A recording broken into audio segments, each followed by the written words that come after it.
وكان صلى الله عليه وسلم شديد الحياء والتواضع، يخصف نعله ويرقع ثوبه ويحلب شاته.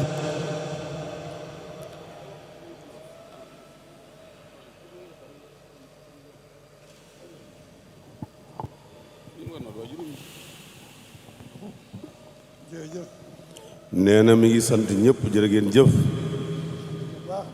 sant bu baax a baax a baax. yëg nañ taxawaay bi lool, waaye noonu dong la. waxtu yëpp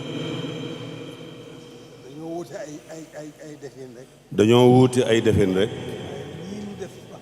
waaye nii nu def ci waxtu wii bu tedd bii, ci guddi gu tedd gi, delloo suñ lépp sëriñ bi,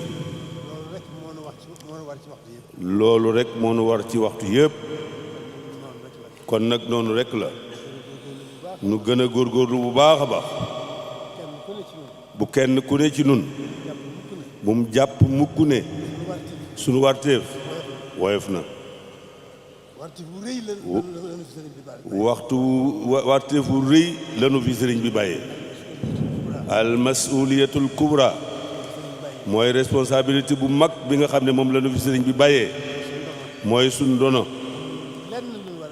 amut lenn luñ war a yëngatu di ko xemmam wala nu di ko jublu wala nu di ko bëgg wala nu di ko wettalikoo lu dul nekk ci lii rek waxtu wu nekk nag rek waaye nag waxtu yi rek ñoo wute waxtu wu ne lam laaj rek nañ ko ko jox noonu rek la demee noone ni ngi sant bu baax a baax nii rek la noonu rek la woon noonu rek lay demee jërë ngeen jëf na fi yàgg lool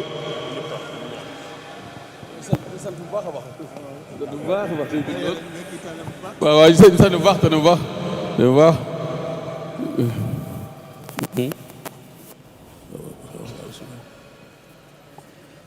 ndax may na ko ñaan ko may na ko may na ko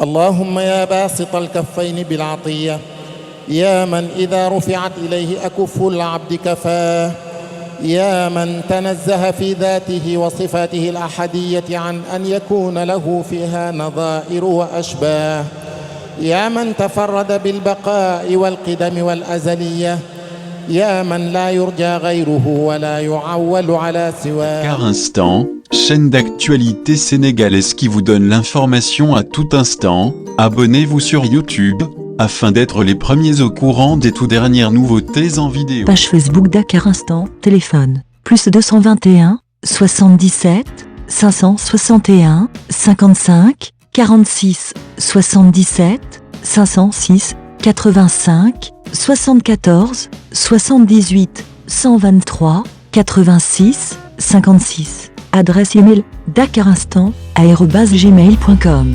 L'actualité à l'instant, c'est sur Dakar Instant.